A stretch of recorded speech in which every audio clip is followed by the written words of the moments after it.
Yeah, my name is Paddy Richardson. I'm Chief Executive of IASIO.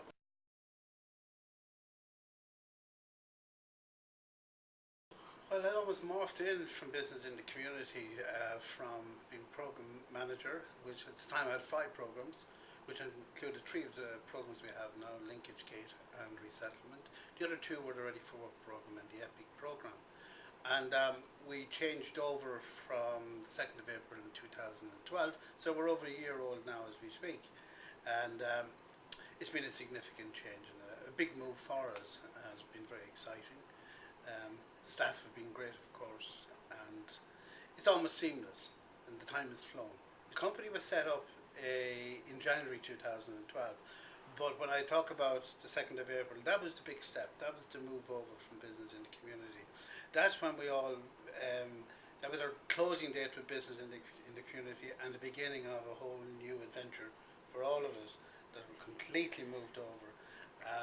A little frightening, I have to say.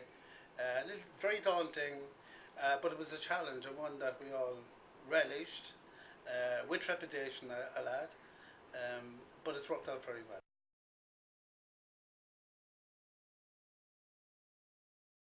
One of the first things we did before we actually moved over was set up a board of directors. We have an excellent board, absolutely brilliant. Of course, our chairman, Pat Lynch, has been with us for 12 years previously, has continued and is now chairman of IASIO. And the addition then of Catherine McGuinness, the High Court judge, retired.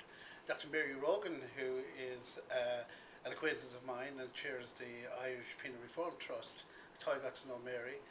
John Treaton, who had been chairing the GATE and the resettlement programme for a number of years before we moved over, has continued as a board member with us and brings all of that experience.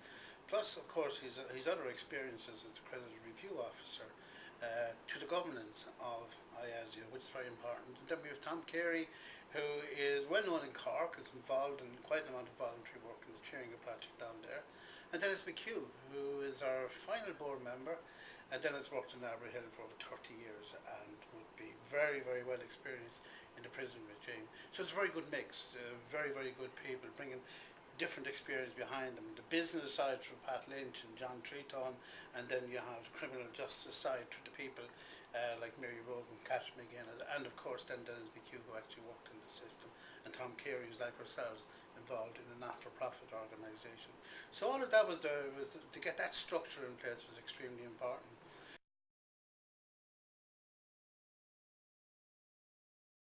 If I look back at what has been one of the most significant achievements in the course of the 12 months, it would be that our staff in particular, I have to say about Barry and Adrienne, the 2 program managers, have undertaken extensive additional responsibilities, and they continued the work that we're doing with business in the community and a bit more besides, more responsibilities. I suppose the significant thing would have been the undertaking by Valerie Bonney to take on the role of accounts. And Valerie, whose role has been for many years in administration, showed a very true potential for that particular area in the last 9 months while we were with business in the community, and had a significant input to keeping our accounts up to date. And it was only natural that she would be asked to take on this particular role as the right person to do that. Aisling Bracken, on the other hand, had been working in administration for us to take on a variety of different roles. And it was natural, given that Aisling had already expressed an interest some years previously in the whole area of HR, to regenerate that thought process in her mind, and I put that to her, would she be interested in doing it. Cut a long story short, Aisling has been very much in the deep end in the human resources section. Quite an extensive amount of work has been carried out on the practical side, but not only that, but both Aisling and Valerie have both been attending college 2 nights a week, lots of weekends. Apart from all the other work that they've been doing that as well on the academic side, and will be fully trained up in a number of years' time. They will continue the training year after year, but they have again showed that kind of enthusiasm and that interest in their post.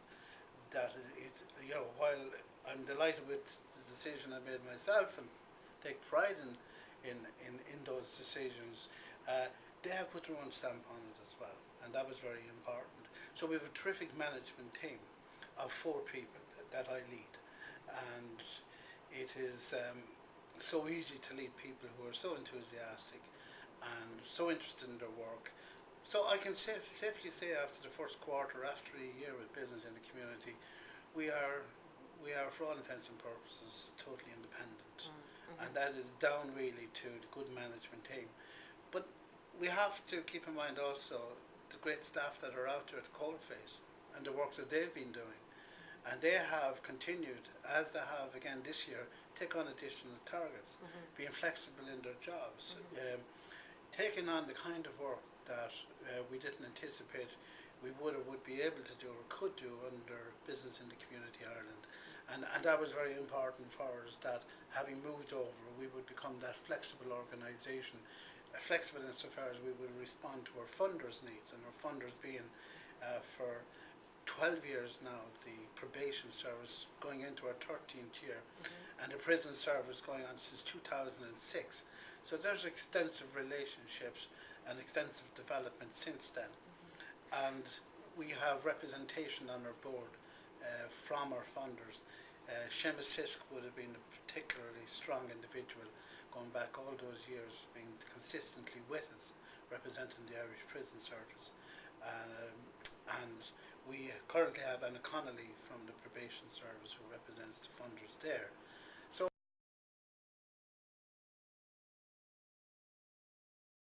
well, the linkage programme has 15 trained employment officers, and the specific function of the linkage programme is to add value to the work of the probation service and the probation service through its clients.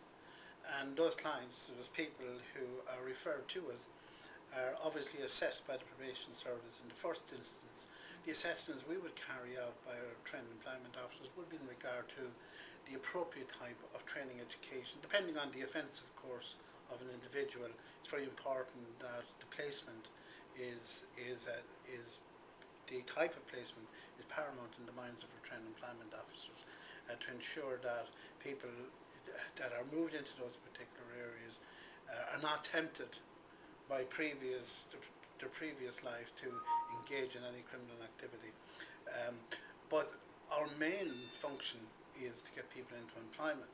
While that has been decreasing over the years due to the economic downturn, nonetheless we have been increasing our targets. There are more people now going into training and education, which is a very good thing.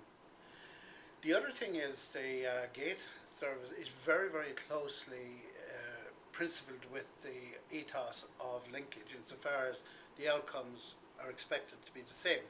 It is a completely different environment, of course, and I don't claim to understand it fully. Working within a prison, I haven't done that.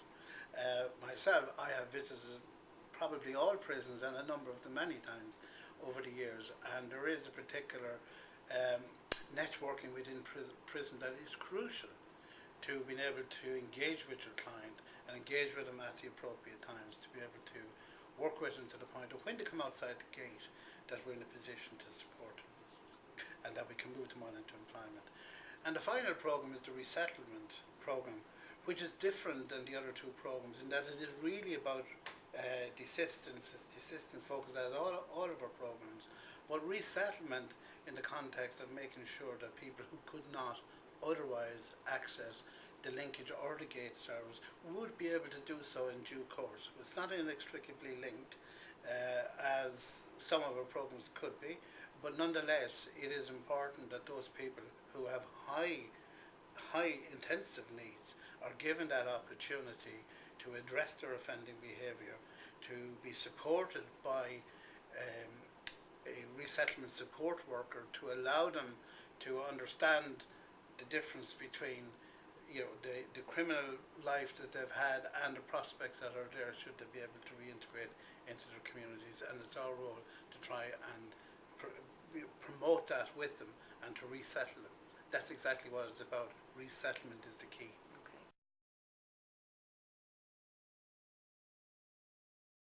If we don't do it, nobody else is actually doing that. So there's a uniqueness about what we do, and we have built up an expertise over the years. When we started out first, we started out as a good idea back in 2000 under people like Terry Boyle from the probation service, who thought it was a good idea to have added value to the probation service by getting an organisation or a number of people to place people into training, education and employment. And the whole purpose of that, of course, is that it's been proven to Harry that it reduces recidivism. So the idea of getting people resettlement, reintegrated, is for community safety.